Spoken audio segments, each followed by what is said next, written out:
안녕하세요. 분당서울대학교 병원 심장내과 강시혁입니다.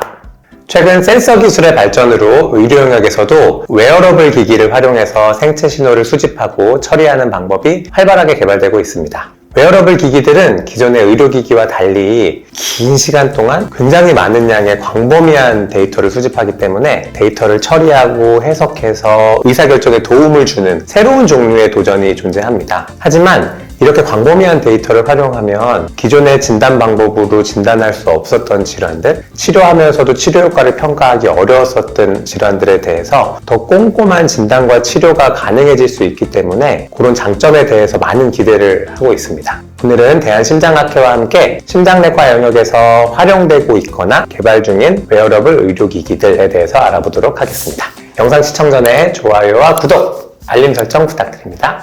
이미 우리 의료 영역에서 사용하고 있는 장비들 중에 삽입형 심장 장치들이 있거든요. 인공 심박동기, 삽입형 제세동기 같은 그런 장비들의 여러 가지 성능들이 들어있습니다. 박동만 주는 게 아니라 부정맥을 모니터하는 기능도 있고요. 또 우리 몸의 임피던스를 측정해서 몸이 얼마나 부어있는지, 좀 말라있는지 이런 상태를 평가해서 심부전을 관리하는 데 도움을 주는 기능들이 포함되어 있거든요. 이런 기능들이 사실 해외에서는 다 허락을 받아서 의료기관과 가정에서 같이 사용되고 있습니다. 가정에서 이런 데이터를 모아서 보내면 의료기관에서 해석하고 적절하게 조치할 수 있도록 유선으로 환자와 의사 사이의 의사소통을 도와주는 시스템들이 잘 활용되고 있는데요. 안타깝지만 우리나라에서는 아직 원격 모니터링이 원격 진료로 분류가 되는 바람에 의료법에 저촉되는 문제가 있어서 아직 사용되지 못하고 있는 안타까운 현실이고요. 제도 개선이 필요하다라고 생각합니다.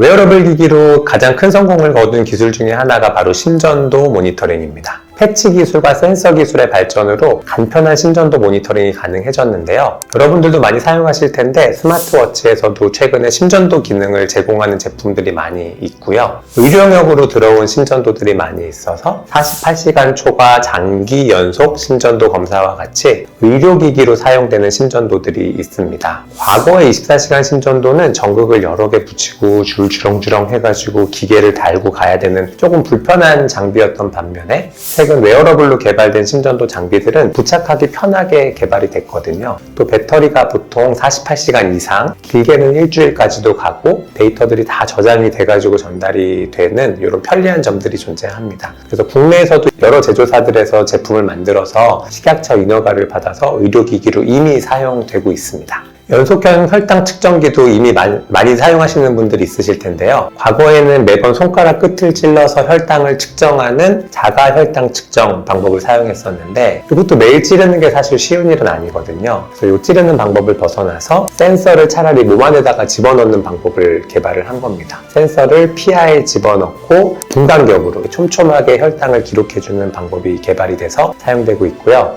제조사마다 조금 차이는 있지만 배터리가 한 1주에서 2주 정도 하고 데이터가 본인 휴대폰으로 전달되거나 다른 기기로 전달이 돼서 축적되는 방법으로 사용되고 있습니다. 혈당을 내가 계속 보게 되면 하루 중에 혈당이 언제 올랐다 언제 떨어지는지를 보면서 생활 습관을 이해하는 데 도움이 많이 되거든요. 어떤 음식을 드시면 혈당이 많이 올라가는지, 또 어떤 운동을 하고 나면 혈당이 또 많이 떨어지는지, 전날 라면 먹고 자면 다음날 아침 혈당이 어떻게 되는지 이런 것들을 이제 스스로 배울 수 있게 되니까 혈당 조절하시는데 생활 습관 관리하시고 식이 조절하시는데 큰 도움을 주는 방법입니다. 최근에는 찔러 넣는 방법 외에도 센서를 조금 더 안정적으로 만들어서 몸 안에서 부작용이 없게 하거나 찔러 넣지 않고 광학적인 방법으로 붙이기만 해서 측정하는 기술들도 개발이 되고 있어서 머지않아 우리 현장에서 또 더 좋은 연속형 혈당 측정기들이 활용될 수 있을 것으로 기대하고 있습니다. 한글로는 이름이 좀 복잡한데 광전 용접 맥파 측정기라고 하는데 병원에서 산소 포화도 측정하려고 이렇게 손가락 끝에 끼우는 장비 사용해왔었는데 이것도 마찬가지로 이제 센서가 좋아졌거든요. 복잡한 의료기기가 아니라 워치 같은 웨어러블 장비에서도 쉽게 넣고 정확한 정확도를 보장해주는 장비들이 개발이 됐습니다. 이 센서를 이용해서 할 수 있는 것들이 더 많아졌는데 과거에 산소 포화도만 측정하는 게 아니라 웨어러블 장비로 측정을 하니까 하루 중에 맥박수, 호흡 호흡수 같은 것도 측정해주고 그런 데이터를 처리하면서 심방세동과 같은 부정맥을 탐지하는 방법으로도 활용되고 있고요. 또 이런 걸로 혈압을 측정하는 기기들도 개발이 되고 있습니다. 그래서 이런 것들도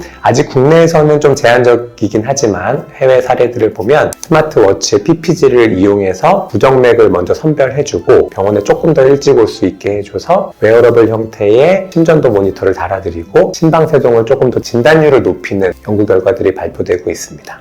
혈압은 전통적으로는 커프라고 부르는 풍선을 이용해서 공기를 채워넣고 압력을 측정하는 방법이 사용되었었습니다. 먼 옛날에는 의료진들이 청진기를 이용해서 혈압을 측정했었고요. 최근에는 병원에 오시지 않아도 가정혈압계 많이 사용하고 계실 거예요. 이런 기계들이 발전하면서 비싸지 않은 가격으로 가정혈압기를 구비하셔서 집에서 혈압 측정하시는 게 가능해졌거든요. 그런데도 불구하고 이런 것들도 불편하셔서 많이 측정을 안 하다 보니까 더 쉬운 측정 방법이 없을까 고민을 많이 하게 됐고 PPG를 통해서 혈압 측정이 가능하다는 연구들이 요즘 많이 나오고 있습니다. 스마트워치 중에도 혈압 측정 기능을 제공해주는 제품들이 있고요. 국내 기업 중에는 반지 형태로 혈압 측정기를 개발해서 식약처의 승인을 받아서 의료기기로 등록된 제품도 있습니다. 전통적인 청진기를 이용한 혈압 측정 방법이나 24시간 혈압 측정법과 비교해서 정확도가 높다는 걸 증명을 해서 임상 현장에서도 활용도가 높을 것으로 기대되는 제품들입니다. 교수님 고혈압 있으시다는 거잖아요. 저는 혈압약 먹고요. 혈압 높아요. 집에서 이런 거 이용하셔서 뭐 혈압을 매일 재신다거나 이런 관리하시는 거예요? 네, 오늘 이거 차고 왔어야 되는데 저도 깜빡하고 안 차고 왔는데 이 링 저도 착용해서 쓰고 있고요. 연속형 혈당 측정기 사용하면 내 혈당이 언제 오르고 언제 떨어지는지 알 수 있다 그랬잖아요. 마찬가지로 링도 사용하니까 제가 커피 마시면 혈압 올라갔다가 한두 시간 있으면 떨어지고 스트레스 받는 일 할 때 혈압 올라가고 좀 스트레스 덜 받고 운동하나 좀 혈압 낮고 이런 거 몸으로 느낄 수 있거든요. 그런 면에서 혈압 관리하시는데 분명히 도움이 될 것 같아요. 교수님들은 병원에서 하는 게 훨씬 정확하고 가정에서 하는 걸로 병원에 찾아와서 너무 지나치게 걱정하고 환자들이 이러는 거를 좀 경계하시잖아요. 저는 웨어러블을 굉장히 그런 집에서 할 수 있는 거에 굉장히 관대한 편이 그 정확도는 떨어지더라도 더 많은 데이터를 얻으니까 건강관리하는 데 도움이 된다고 생각하긴 해요.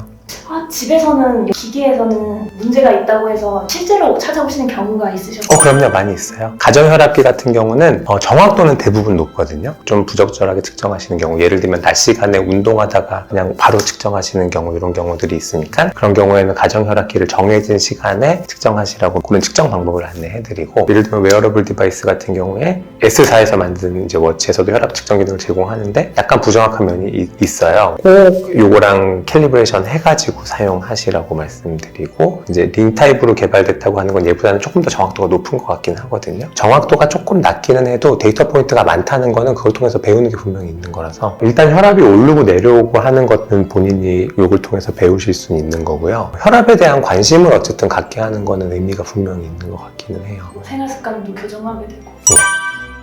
커프가 없기 때문에 이용 편의성이 높다는 게 장점이라서 앞으로 기대가 많이 되는 웨어러블 장비들입니다. 지금까지 살펴본 것처럼 웨어러블 혁명이 의료 영역에도 침투하면서 새로운 기회의 문이 열리고 있습니다. 이런 검사 방법은 환자분들한테 더 간편하고 지속적인 모니터링을 가능하게 해줘서 개별화되고 더 좋은 치료 방법을 가능하게 해줄 것으로 기대됩니다. 하지만 아직 넘어야 될 장벽들도 있는데요. 검사 방법이 얼마나 정확한지 당연히 검증되어야 될 거고, 이런 새로운 검사 방법들이 임상에서 어떤 도움이 되는지, 또 새로운 치료 방법을 개발하는 데 도움이 되는지도 꼼꼼하게 다 검증이 이루어져야 될 겁니다. 일상생활 속에서의 데이터를 다 모으는 거라서 프라이버시 이슈도 있습니다. 본인의 프라이버시도 있지만 같이 생활하는 다른 사람들의 프라이버시도 있는 거라서 이런 개인 정보에 대한 섬세한 고려들도 사회적인 고민이 이루어지는 부분들입니다. 앞으로 더 많은 웨어러블 기기들이 개발돼서 임상에서 활용될 수 있기를 기대합니다. 지금까지 시청해주셔서 감사합니다.